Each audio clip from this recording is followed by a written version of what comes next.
Alright guys, welcome back to my channel. My name is Ivana. If you're new here, excuse my voice. I don't normally sound like this. I'm recovering from being sick. I don't know, whatever has been going around. I thought I dodged it. I thought I was good, and it really just gripped me from out of nowhere. One day I woke up and I was like, my chest doesn't feel right. And next thing you know it, I was down in the dumps. So anyways, I'm still recovering. Bear with me. I have a cup of tea here to help soothe my voice as much as possible. To be honest, I should not be talking this much if I'm struggling, but I really want to get a video out here for you guys. I didn't vlog this week, and I've been wanting to get back into monthly wrap-ups. I'm thinking of doing them like every 2 months, so I can have like a nice stack of books to talk about. But yeah, it is currently March 1st as I'm filming this, so you guys are gonna see this tomorrow. And I'm gonna be taking you through all the books I read in January and February, giving you all my thoughts, because I have thoughts. When do I not have thoughts? Let's get into it. We're gonna be doing this in like my reading order.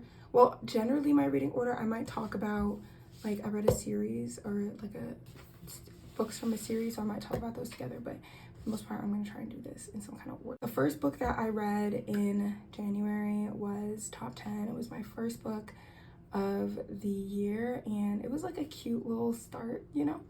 I think I talked about this a little bit on my TikTok and stuff, so if you follow me on TikTok and on YouTube, this might feel a little redundant, so I do apologize. But Top 10 follows two friends, Ryan and Gabby. They're like very different.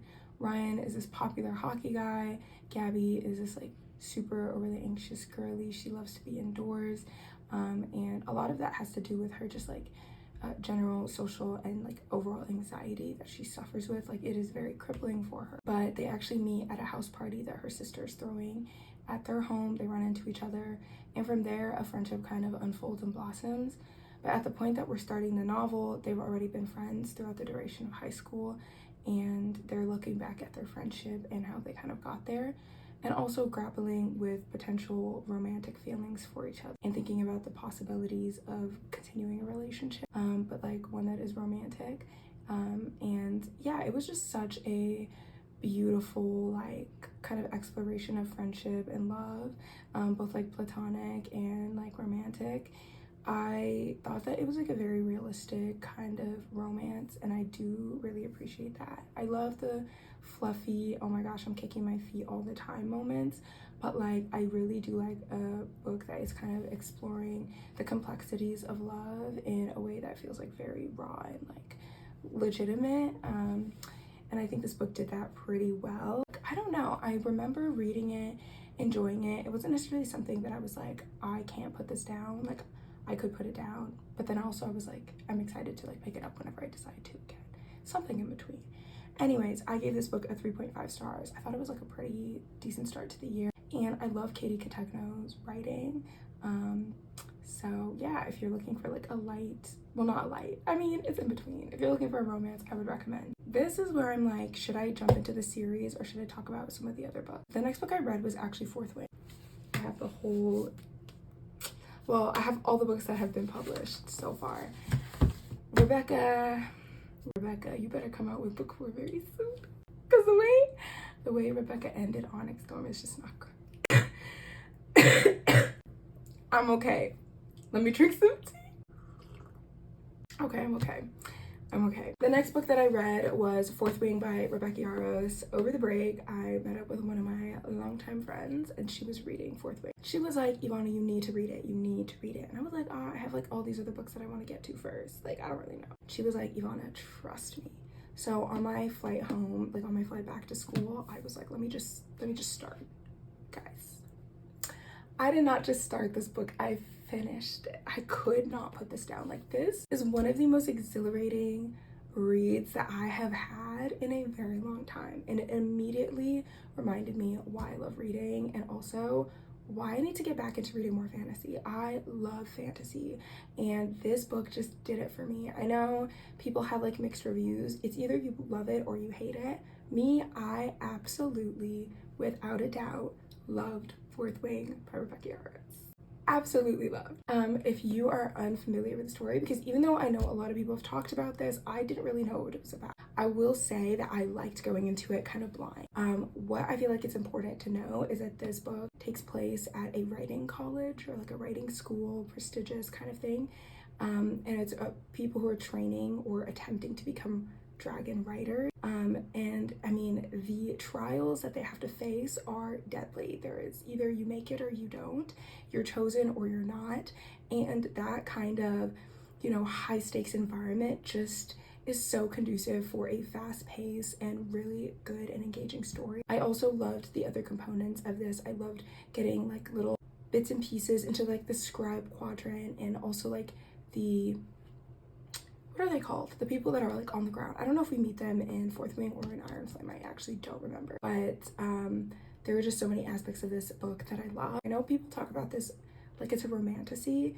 For me, I mean, maybe I haven't read a lot of romantasies, so like I don't really know how much romantasy versus fantasy ratio is usually expected. I thought this was like a fantasy novel with a strong romance plotline versus it being just romantasy, because there is so much history and politics woven into the story that are so integral and so interesting that I feel like to just reduce it to like the relationship, and that's not me throwing shade because you know me, I'm down for Xaden 100%. It's not me throwing shade, but that's just me saying like this book has so much more. Absolutely loved Fourth Wing. I gave it 4.5 stars. This book was just glorious to me, and I would highly recommend if you're looking for a fantasy book that has combat, that has trials, that has dragons, and that has romance, history, politics, both human and dragon politics. Okay, I should mention that. I need more tea, y'all. And then pretty soon after, I read Iron Flame. So I was actually reading quite a few books because I had to read books for class, but these are my fun reads. So Iron Flame, also by Rebecca Yarros. I really enjoyed this. I gave this a 4.5 stars as well. I'm not gonna talk too much about like what this is about. I feel like it's just important to know what Iron Flame is, or Fourth Wing is about, and then you could just like continue. And then the last book, which is Onyx Storm. I got the sprayed edges, and I think I gave Onyx Storm 3.75. Like, I did enjoy Onyx Storm. I don't mind actually having a bit of a slower fantasy, especially when we're building into a like longer series. I did feel like it was nice to have like moments that were a bit of like a lull, not necessarily super high intensity, super fast pace. Didn't necessarily feel like the author was just biding time. Like, I felt like everything kind of contributed to the bigger, greater what's going on question, and like I think there's a lot of different things going on that Rebecca is pointing us to, and we just have to be attentive in those moments of like almost quiet to pick up on them. So I'm looking forward to rereading them probably in the next year or so. Now, before I move on, I must say that Rebecca is actually evil, because the way she ended each and every one of these books was unacceptable. Fourth Wing had me on the floor rolling, okay? I have never experienced such loss before. I was not okay. Iron Flame, I was like, okay, this is horrible. I'm heartbroken. I can survive. And then the actual ending showed up, and I was like, Rebecca, why would you do us like that? And literally for all of Onyx Storm, I was just like, there has to be an answer to this, because I am not okay. And then getting to the end of Onyx Storm, I truly, there are two moments in Onyx Storm that like completely devastated me. The first one, oh my god, she's gone? Guys, I was just not okay. And the second one is the end, because I feel like Rebecca I feel like she's writing these endings and she's giggling. Oh, they're gonna love this. No, we're not. No, we're not. I don't know. It took me some weeks to recover from the end of Onyx Storm. I have to be honest. So the next book that I read, that is Jaguarana by Cyprian Equensi. This is like one of the African literary classics, and I really enjoyed this. I mean, Jaguarana, the main character, is larger than life. Like, truly, that is an understatement. It broadly follows our main character, Jaguanana. It follows her and her like intertwined or intertangled relationships with different men in the city of Lagos. This book is published just after independence, and yet there's just this such a strong sense of like post-independence, like disillusionment, this like already failed state. And obviously, like, this is a not like caricature, but this is like a quality of a lot of like African literary novels that came out around the 80s. So it's so surprising that this book came out in the 60s and it was already kind of narrating some of these political failures. There are also like some criticisms to be made about how Dagonana is, you know, portrayed in some instances like she is a sex worker, and that is not explicitly stated. And in fact, her character continues to deny that that is the line of work that she is in. But I'd say my criticism really comes with like the way that women, or like she as a woman, the overly jealous, this like constantly fighting over men, like that in itself is like a bit problematic. So I would like warn y'all, if you're gonna read it, like that is something that you're going to encounter. But I gave this a 4.0 star. I really enjoyed reading Dragonana.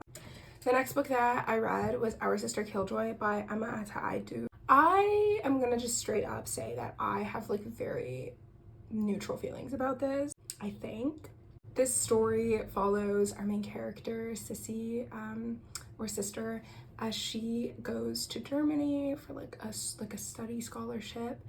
And it is like a very unconventional in the way that it's told. It's like written in prose, it's fragmented, and parts of the book are like literally just streams of thought. I think the form of the novel is like very interesting to look at from like an academic, like a literary perspective. Like if I wanted to analyze the form of a novel, I'd be like, oh yeah, like this is an interesting novel. As for reading it for enjoyability, I would say that I did not necessarily enjoy this experience. A lot of the time I was kind of just like, okay, let's keep it going. And also like this is such a short book, so the fact that it felt like I was reading it for 15 years, not a good sign. So I gave it 3 stars. Like I tried to keep it very, very, very neutral because I did not think it was bad. And I felt like if I gave it anything less, I'd be like implying that it was not good. And I don't necessarily want to imply that. I don't know. Next book that I read was The Beautiful Ones Are Not Yet Born. This is by Ikwe Arma, and this is another novel written by a Ghanaian author. I really, really enjoyed this as I got into it. I was like really confused at first. I feel like this is a theme. I start books and I'm like, what is going on? And this is one of those. Like there's this really long, kind of extended dialogue at the, not even dialogue, like just this narration at the beginning with a man. He's unnamed throughout the entire text, and he is just like moving, like almost wandering through the novel the whole time you're reading it. But in this opening scene, like the attention and the fixation on like filth and dirt in the city, from the trash can to like literally human excretion, it was just so jarring to read, but then also so fascinating. I was like, okay, what is going on here?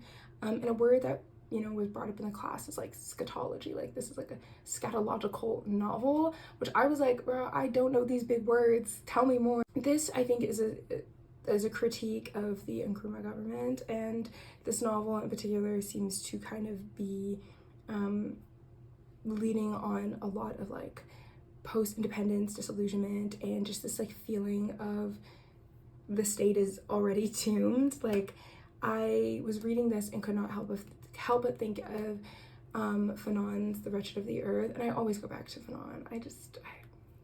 Fanonian, I just can't. But The Wretched of the Earth, and the idea that like the only way to decolonize is through violence, and this seamless passing on of power where the colonial state just says, here, you take the keys, and then you now have this like intellectual elite sliding into these positions and really just usurping colonial roles, but as people of the state, like actually of indigenes of the state, right? Like the complexities that come with that, the pain that comes with your own people now perpetuating colonial practices.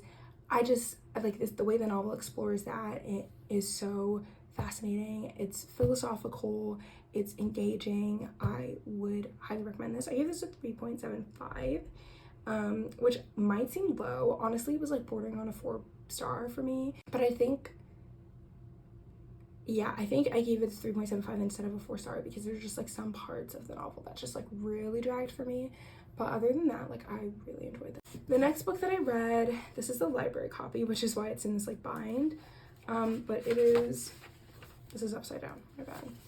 So Long, a Letter by Mariam Abad. This is written in like an epistolary form. Oh, so was Our Sister Killjoy, but this is a letter, and this was really interesting. I have only read a handful of epistolary novels, starting with like Jane Austen's Lady Susan, but I really kind of like the format where as a reader, I feel like I'm peering into like somebody's letter. It feels a bit invasive, but also like the kind of curiosity it inspires, I think, is just so interesting. It starts with our main character whose husband has just died, and she's basically in her like mourning phase. And in that period, it is like customary that she's able to sit and write a long letter because she's not really allowed to interact with people. And so she is writing a letter to her best friend and basically telling her like all these things that have happened. And I don't know, I just like really enjoyed reading this. I didn't even rate this. Well, the next book that I read, and this is the beginning of my February books. So I actually read Onyx Storm. That was my first book I finished in February, but I already talked about that. So the next book is We Need New Names by No Violet Bulawayo.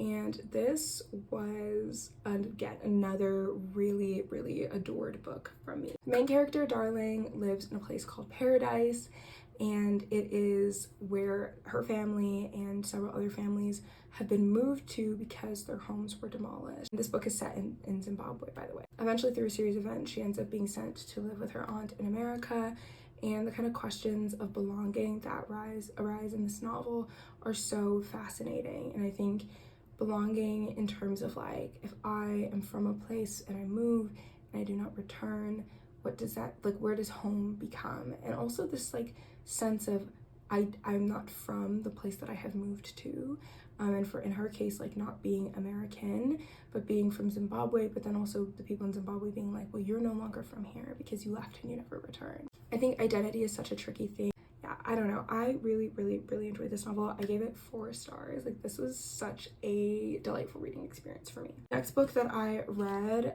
finally finished, was Children of Anguish and Anarchy by Tomi Adeyemi. I feel like the Orisha Legacy trilogy has just been all over the place, all over the internet, because she is turning this into a film, and I know there's been like so much controversy around her selection, because from what I've heard, she promised a Nigerian cast and then did not deliver in the least bit. Like, this is the cast is the least Nigerian cast I've ever seen in my entire life. I think for me, I'm like, don't promise what you do not plan to deliver. Like, this is going to be a very Hollywood film. And so there's like a lot of controversy around that right now. But anyways, I'm not gonna get into that because even though I started, we're gonna end it here. Let's talk about the novel. I waited 4 years for this to come out. I waited 4 years for this book to come out. And when I tell you I'm so disappointed, I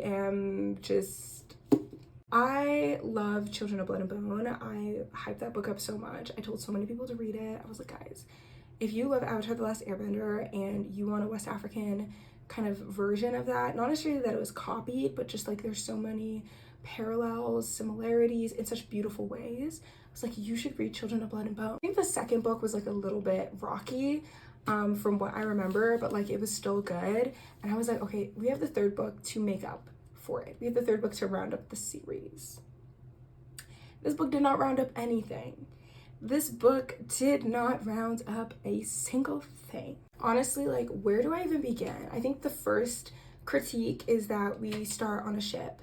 And I, as a reader, was asking, how the hell did we get here? I was like, first of all, I don't remember how Children of Virtue and Vengeance ended. And if they ended on a ship, that's my bad for not remembering. But also,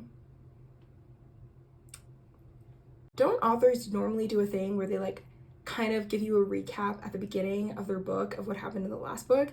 I don't remember that happening in this book. I don't remember that happening. So I was truly like, how do we get on the ship? And second of all, I absolutely hated that she took the enslavement narrative and put it in the story. I felt like it was unnecessary. It was so absolutely unnecessary. For me, that just threw off the entire story. I said this in my Goodreads review. This book, for me, has almost nothing to do with the first two books. This could be a standalone story, to be completely honest with you.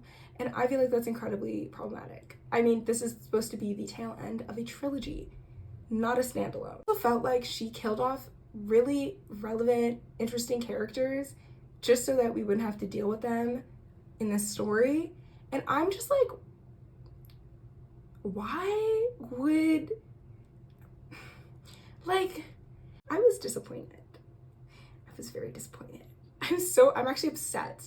I'm upset that I waited 4 years and I was disappointed. Anyways, I gave this 3 stars. I don't want to give it a 2.75, but I feel like that's what it actually deserves. Do with that what you will. And the last book that I read is The Beatification of Area Boy by Wale Soyinka. This is a play that takes place within the span of like a day, from sunrise to sundown, and it's a very, very Lagosian, very packed, very urban play. Absolutely fascinating, the kind of social interactions that take place in this story, and the ways that characters navigate both their physical and human terrain. I didn't rate this. I don't really know that I have like a rating in mind, but I did enjoy reading it, and I would recommend it if you were looking for something really short and something that is a play. So yeah, that is a total of 11 books, guys. I read 11 books so far this year. According to my story graph, I'm 4 books ahead of schedule, which is really good to hear. I'm currently reading 2 or 3 books right now. I should be starting on my 3rd book actually, because I have to read it for this week. But yeah, I hope you guys enjoyed me talking about my reads, and I hope this was helpful if you're thinking about, you know, picking up a book. Thank you guys so much for watching. Let me know which book sounded the most interesting, and if any of these books are books you've read and you have similar feelings about or similar feelings about, let me